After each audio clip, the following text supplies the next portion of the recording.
Qui est pour l'histoire. Histoire extraordinaire qui est arrivée dans une grande yeshiva qui s'appelle Kol Torah et dont le Rosh Yeshiva s'appelait Rav Shlomo Zalman Auerbach. Rav Shlomo Zalman Auerbach, à la fin de la prière de Kol Nidre, il a fait donc, comme il se doit dans les yeshivot, un discours poignant. Et il a dit aux Bachorim, écoutez, personne ne sort d'ici avant d'avoir pris une décision de s'améliorer, faire mieux Shabbat, étudier mieux, rajouter un temps de limoud. Personne ne doit sortir d'ici sans prendre une décision. Très bien. Évidemment, les Bachurim, ils sortent pas et ils étudient. Et au bout d'un certain moment, au bout d'une heure, il y a des Bachurim un petit peu culottés, on va dire, qui arrivent et qui demandent au Rosh Yeshiva, Rav, et vous, quelle décision avez-vous prise? Alors le Rosh Yeshiva, il les regarde, il leur dit, moi, j'ai pris la décision de... Alors les Bachorim, ils s'attendent à quelque chose de phénoménal. J'ai pris la décision d'essayer que chacune des brachot, des bénédictions que je vais faire cette année, soit une bracha, soit une bénédiction. Ils comprennent pas.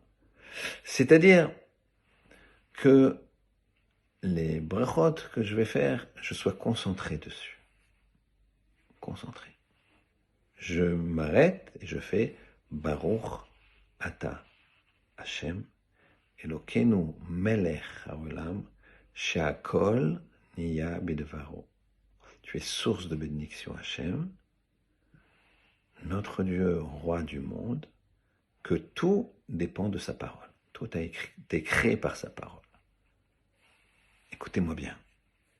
Si jamais vous faites une bracha, et uniquement, rien qu'en s'arrêtant sur le premier mot, Baruch, vous avez la kavana, vous avez l'intention, et vous pensez à traduire Baruch. Baruch, c'est quoi? Tu es source de bénédiction à chaque bracha. Baruch, tu es source de bénédiction, et après tu fais la bracha. Il y a deux avantages. Un, tu vas t'arrêter, tu vas pondérer Baruch, tu es source de bénédiction. Et l'autre, tu vas avoir la kavana de comprendre, de savoir et d'intégrer que Hachem, il est source de bénédiction. Non seulement il y a un petit espace, un petit temps d'arrêt, qui fait que tu seras concentré sur la deuxième partie de la bracha, mais en plus tu te renforces dans tu es source de bénédiction. Réfléchissez. Mettez dans votre cœur qu'il n'y a qu'une seule bracha, c'est Hachem. Il est source de toutes les bénédictions. C'est lui qui donne tout, tout, tout. Si ma main elle bouge, c'est lui. Mes yeux qui voient, c'est lui. Mes oreilles qui entendent, c'est lui. Tout est lui. La vie, c'est lui. Et il va nous inscrire dans le livre de la vie. Qui pour Sameach, j'ai envie de dire, puisque c'est un moed, c'est une fête. Et en tout cas, qu'on soit tous écrits et scellés dans le livre de la vie. Shabbat Shalom, puisqu'on arrive d'abord dans Shabbat. Kol Tuv.